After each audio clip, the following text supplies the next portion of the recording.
কোনো প্ল্যান ছাড়া এবার আমরা ভাবলাম যে বুটা শিবতলার মেলায় যাব। মানে আমি বৌদি কেউ কখনো যায়নি, আমাদের বাড়ি থেকে কখনোই কেউ যায় না এই মেলায়। তো হঠাৎ সেদিন বিকেলেই বৌদি বলল চলো ঘুরে আসি। মেইন রাস্তা থেকে নেমে খানিকটা রাস্তা হেঁটে যেতে হয়। আর এইটা নাকি অনেক পুরানো একটা মন্দির, যার কারণে রাখা হয়েছে বুড়া শিবতলা নাম। কালকেই মেলাটা ছিল, মানে শেষ হয়ে গিয়েছে। যত বেলা যাচ্ছে ততই যেন বেশি ভিড় হয়ে যাচ্ছিল।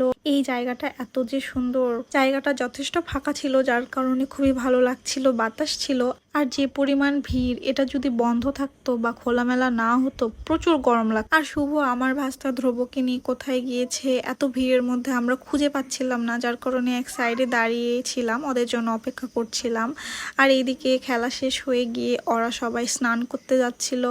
অ্যাট লাস্ট বাবুকে পেয়েছি। তারপরে আমরা ঢুকলাম মেলায়। আর মেলায় গিয়ে বাবু কি নিবে সেটা দেখছিলাম। অনেক খেলনা ছিল, ও টেডি বিয়ার নিবে। আমি ওকে বলছিলাম বাবু তুমি কি নিতে চাও, ও বলছিল পেমনি আমাকে ওটাই কিনে দাও, ওটাই আমার চাই। বৌদি যেটা পছন্দ করছে সেটাও নিবে না, ওর যেটা পছন্দ সেটা ও কুলে উঠিয়ে নিয়েছে, রীতিমতো আদর করা শুরু করে দিয়েছে। ও এত খুশি। বেশ কয়েকটা দোকান ঘোরার পরে আমরা একটা নিলাম।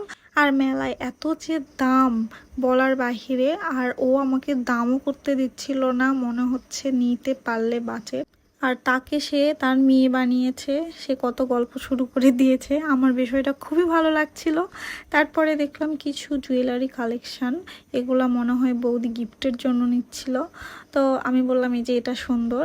আর কি জিনিস নিব, এত দাম বেশি, যেমন প্রোডাক্ট তার থেকে ডবল ডবল বেশি দাম চেয়ে বসে আছে, কমাতেও চাচ্ছিল না, যার কারণে আমরা আর কিছুই নিইনি।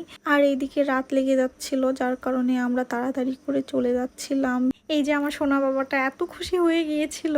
এই ছিল আমাদের মেলার দিন। বাই।